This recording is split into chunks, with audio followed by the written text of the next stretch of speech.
Hey, thank you for joining us. We're at the Shard in London, England for our show. I'm joined by a guru here, Mr. Mike Carlson. I'm Kevin Cadle. We'll also be joined by Cecil Martin via Skype. Cecil, former fullback with the Buccaneers, the Raiders, and the Eagles will be joining us. Easier to list the teams he didn't play for. You know you're right about that. You're right about that. When you talk about teams, what about the teams from Cecil played for the Philadelphia Eagles? What about the teams in the NFC East? You know, if you look at them, what kind of headline stands out for you in the offseason? Yeah, well, the East is one of the best balanced, and it's going to be one of the best divisions, I think, in the NFL. And, of course, that all starts with the Dallas Cowboys. The big question for Dallas, can they do as well as they did last year? Led by two rookies, 14-2 season, sophomore slump's a big thing in the NFL. Mm-hmm. Can they really put it together and go all the way this year? What about, you're talking about that sophomore slump. Is that still such a big thing in the National Football League? It seems to be. I think it's more myth than anything else, but there is a big learning curve. Both those guys jumped the curve last year, Dak Prescott, Ezekiel Elliott. So there's always that sense that having done so well, even if they fall back to sort of moderately good, it may not be enough for Dallas. What about a team like the Philadelphia Eagles?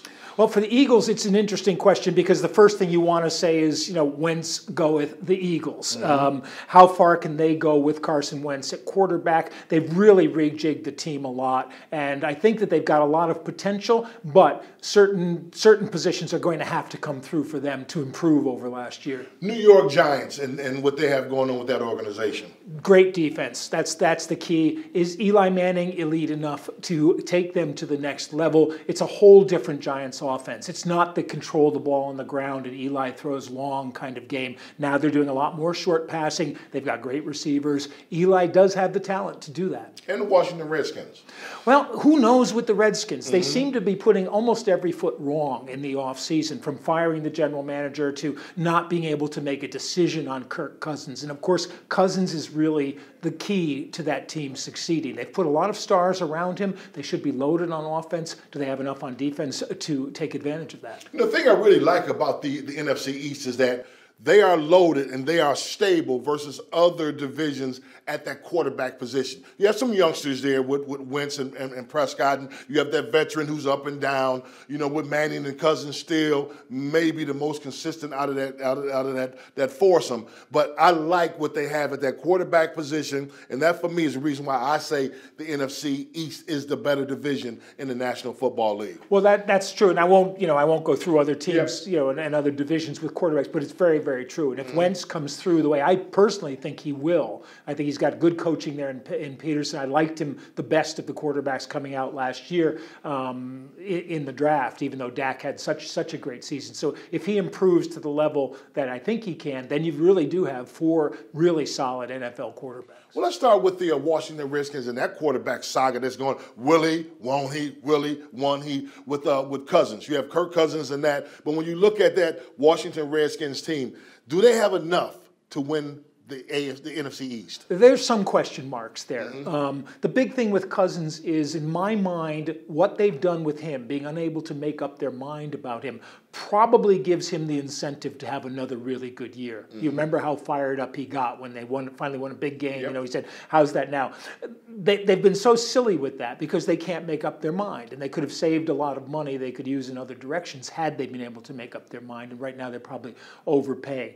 But they've improved the offense, especially in the draft, and that's going to make a big difference for Cousins, and Samaje Perine is going to be a great running back for them, and Kelly can't handle the load all by himself. They're great in the receiving department. Jordan Reed gives them all sorts of options. The wide receivers are good. So the question for them is going to be the defense. Have they improved? It's a new defensive coordinator in Greg Minuski.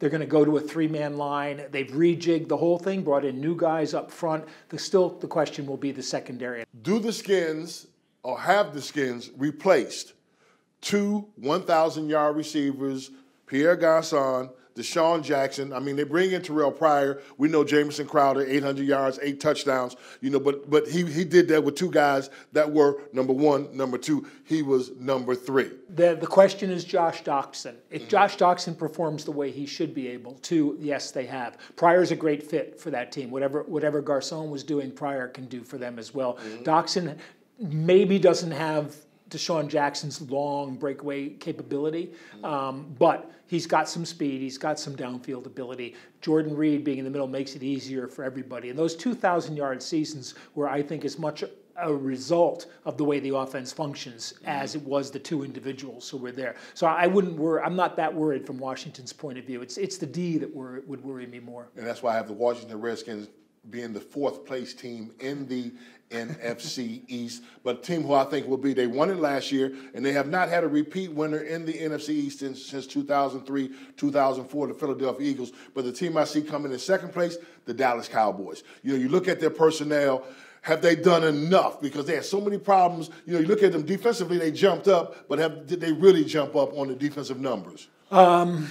It's a good question. They lost a couple of key guys in the secondary, but they've replaced them via the draft, and I think they got a really good draft. I think Xavier Woods in the 6th round is going to turn into a really good pro safety, and Mawuzi, the cornerback, is going to be a really good starting cornerback, I think, for them right away. And that makes a big difference. Everyone was talking about the problems Dallas had with pass rush last year. They haven't really improved that so much, but if your secondary covers a bit better, it gives your rushers that extra half second, that extra beat to get to the quarterback. You know, these two things are intertwined nowadays in the NFL. I think one of the things you added when you talked about the additions that the Dallas Cowboys have, I mean, do you have Jalen Smith up there? I think that's a big addition for them with him coming out, having to sit out last year because of the injury. A lot is expected, and they say that he might be fully recovered. Yeah, and if he is, that's a weapon. I mean, and that's a really good weapon. And, you know, a lot of us often knock Jerry Jones, you know, being his own general manager, his son being his own personnel guy. But drafting him as a red shirt, you know, as it were, was a great move, you know, because they had a talented lineup. They thought, and they could afford to burn that draft pick and wait a year for him. That's going to be huge if he can come in and play the way he did in college. Similarly, they lost 2 guys on the offensive line, 2 starters, but they've got people to replace them, you know, and that's why I think Lael Collins is going to turn into a real star, because they got him last year, you know, because in the seventh as an undrafted guy, because he had problems that he wasn't actually involved with, but there was a rub that came off on him. He was a first or second round talent, and he showed it last year in the time that he played. I think their offensive line will probably be just as good as it was last year, and that means if Ezekiel Elliott does get suspended, as is possible for the beginning of the season, it doesn't matter really who's behind there. They're going to gain yardage on the ground anyway. One of the Achilles heels for this Dallas Cowboys team is their pass defense. They're not getting to the quarterback. Can they sustain that and be successful this year if they don't do a better job of, 1, getting to the quarterback, and 2, creating turnovers? Yeah. One of the 2 areas that I was talking about has to improve, but they can improve in sync. If the coverage is a bit better, it gives the linemen more time to get to the quarterback. If the guys are getting to him a bit quicker, it takes some of the pressure off the coverage. So they kind of go hand in hand. A lot will depend on Jalen Smith. A lot will depend on guys who are sort of okay rushers, but making that next step up. And strangely enough, a lot depends on their linebacking too, which is kind of the weak part of the team if Sean Lee's not there. If Sean Lee's there, you've got that coverage in the middle of the field that makes life, you know, much more difficult for opposing quarterbacks.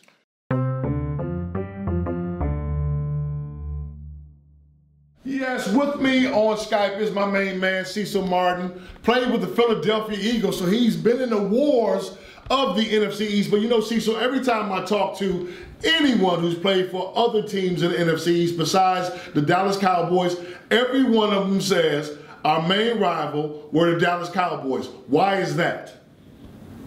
I mean, look, Kev, like you said, you know, the Dallas Cowboys, at the end of the day, you know, they're called America's team, you know, and we can start at the top with Jerry Jones. But before I get into why a lot of players feel like, you know, the Dallas Cowboys is the biggest rivalry, you know, as a player, we felt like every team in our league was the biggest rivalry. I mean, so from a player's perspective, you know, it wasn't as much the case. But for a lot of guys, if they're telling you that, this is why, kid. Let's start with Jerry Jones, all right? We all know what Jerry Jones is like, okay? I mean, Jerry Jones spent a lot of money, billions of dollars on that new stadium, and he's very much in the limelight. And then I don't know where the Dallas Cowboys got being America's team, but that is the banner that they hold. And so you always want to take down the America's team, especially with the guy spending billions of dollars on a stadium. And then how about these items? Let's just keep it recent, Kev. I mean, you got 2 rookies that came in the league and beat you down.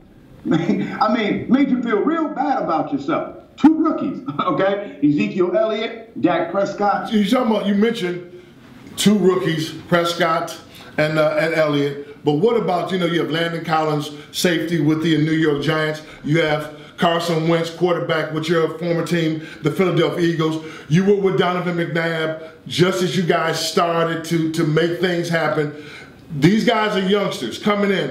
A lot of talk about the sophomore slump. How do they avoid that? Oh, it's all about off-season preparation. And Kev, I can tell you this. Every one of those rookies, I mean, even the veterans should do this. And a lot of veterans, the real professionals, they do this. In the offseason, you go through every single game and every single snap. You look what you did right, what you did wrong, what decision you made, how could you have better positioned yourself? How could you have better played? Even if you didn't play as well in that particular play, really breaking it down. And then making sure you're at every OTA, you're at every workout. You minimize the off the field, off-season distractions. That's how you get away from it.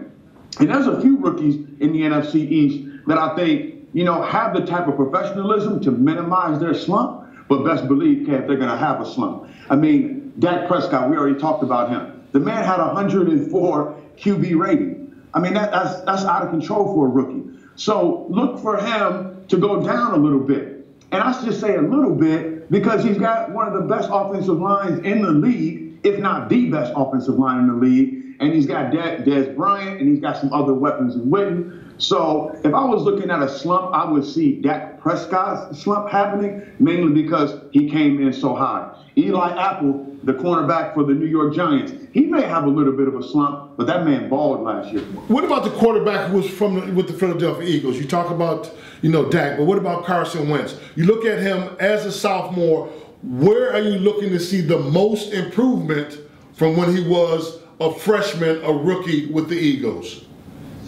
Well, I think, a lot of people last year talked about his mechanics. They didn't say it was bad, but they thought it could be better. And you know as well as I do, anytime you're a young guy coming into any situation, your superiors are always going to look at how we can improve upon what you already are. And so mechanics is one thing. And with this head coach, Doug Peterson, who was my quarterback my rookie year with the Philadelphia Eagles, and having been an offensive coordinator with the Kansas City Chiefs and working with the Philadelphia Eagles and on their offense when he was there, I don't see that much of a slump happening with Carson Wentz. But when you talk about what he can improve on, well, he can take his mechanics to another level. Here's the other thing, Kev, and this is key. Carson Wentz, it's known that he's a smart QB. It's known that he can read coverages. If you watched him last year, he didn't make a whole lot of mistakes. But at the end of the day, best believe these defensive coordinators in the NFC East are going to look to pressure him and give him some exotic looks to test him. And, he needs to be watching film, and he needs to be getting out there with his offense and in the OTAs and against the defenses. And they need to be throwing every possible look they can at him, because that's going to be an important piece of how he improves or how he minimizes any slump. One more, and I'll let you get out of here. When you look at what the Philadelphia Eagles did in the offseason of adding Alshon Jeffrey, Torrey Smith, LeGarrette Blount, which one of those guys for that second-year quarterback is the most important player? Ooh. That's a tough one, because I'm quick to go with big boy LeGarrette Blount, and, he's had his ups and downs. He's had his off-the-field distractions and issues.